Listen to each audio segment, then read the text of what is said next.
Hai, apa kabar murid-murid semua? Cikgu harap murid-murid semua dalam keadaan yang baik dan sehat di samping keluarga masing-masing.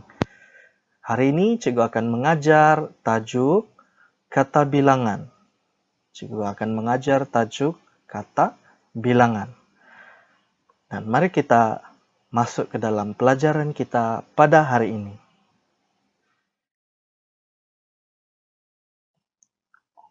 Oke, hari ini kita akan belajar tentang kata bilangan. Oke, apa itu kata bilangan, murid-murid? Kata bilangan ialah perkataan yang menjadi penerang jumlah pada frasa nama dan hadir sebelum frasa nama. Penerang jumlah. Oke, jadi maksudnya kata bilangan ini adalah perkataan yang kita gunakan untuk menerangkan jumlah kepada frasa nama. Oke, menerangkan jumlah kepada frasa nama. Dan biasanya dia hadir ataupun ditulis sebelum frasa nama. Oke, ingat, kata bilangan itu adalah perkataan yang menjadi penerang jumlah pada frasa nama dan hadir sebelum frasa nama.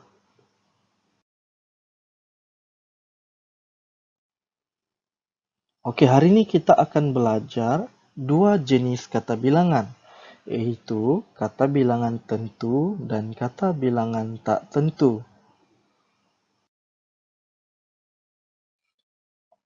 Kata bilangan tentu maksudnya adalah untuk menunjukkan bilangan yang sudah tentu.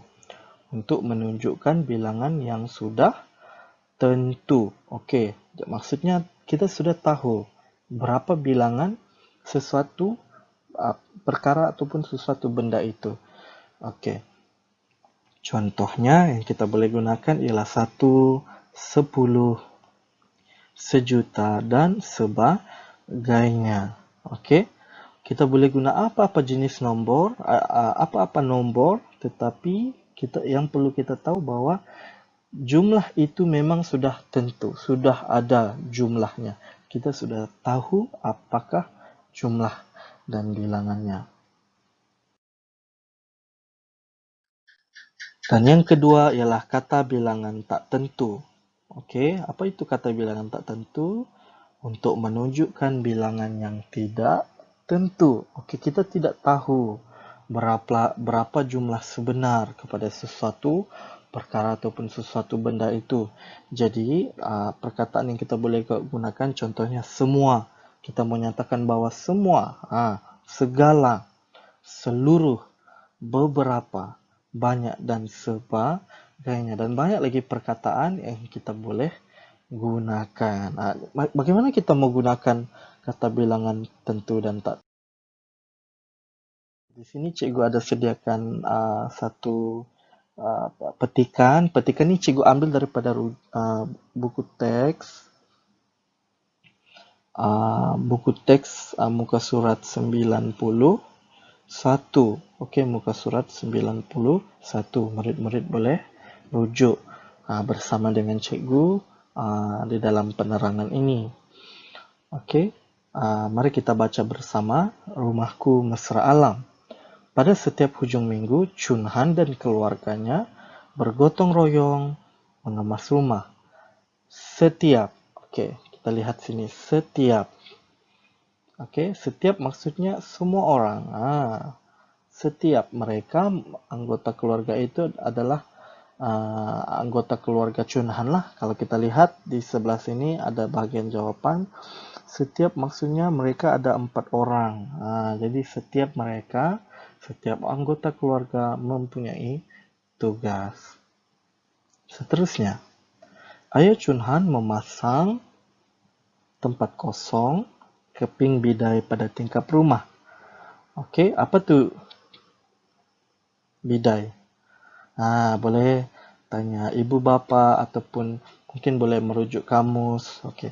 Kalau kita lihat di sini ada di bawah ini. Okey, bidai ini adalah macam sejenis langsir. Dia bukan langsir kain lah. Dia macam langsir.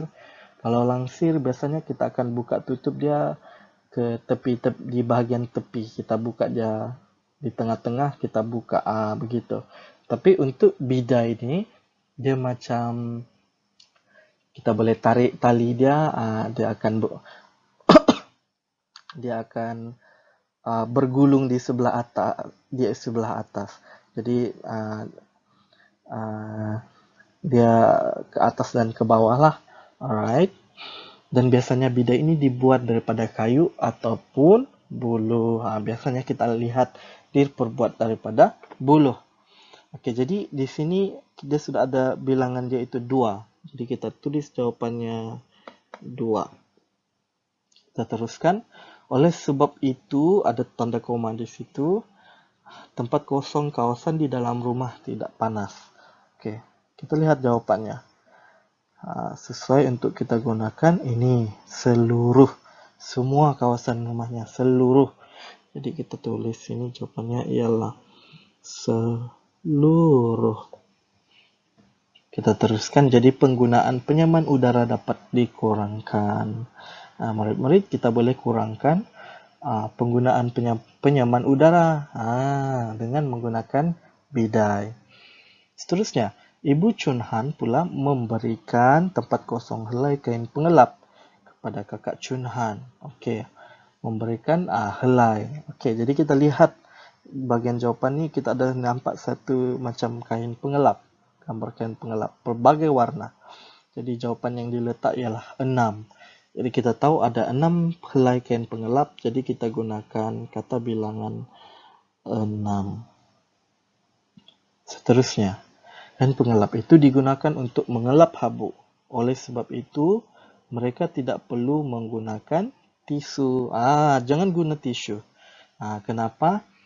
Tisu ni diperbuat daripada pokok. Semakin banyak kita menggunakan tisu, jadi banyaklah pokok yang kita tebang dan gunakan. Jadi kita boleh gunakan sebenarnya menggunakan kain pengelap untuk mengelap habuk. Okey, seterusnya di dapur Chun Han menyusun tempat kosong botol kaca di dalam kabinet. Okey, ada botol kaca di dalam jawapan, di dalam gambar itu.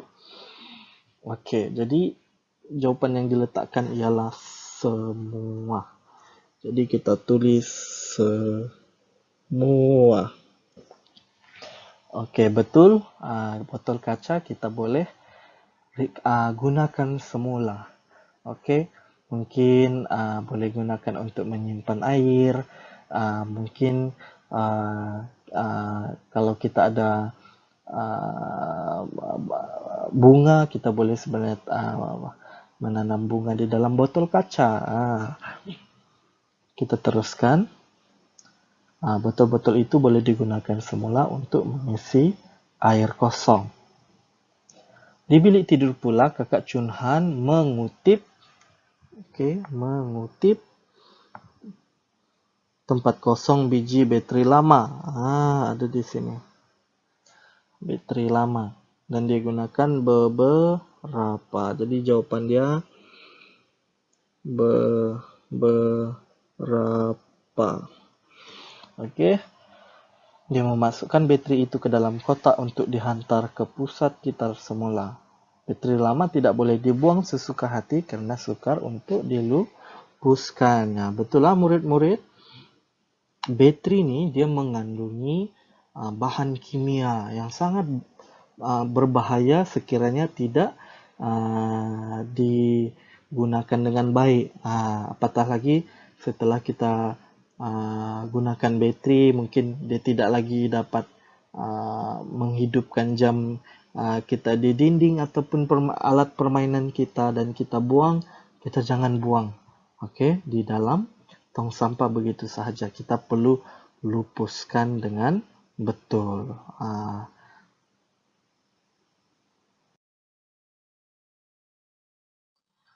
Okey, jadi begitulah penerangan mengenai kata bilangan. Dan untuk latihan pada hari ini, tugasan murid-murid pada hari ini, cikgu harap murid-murid boleh menjawab Okey, semua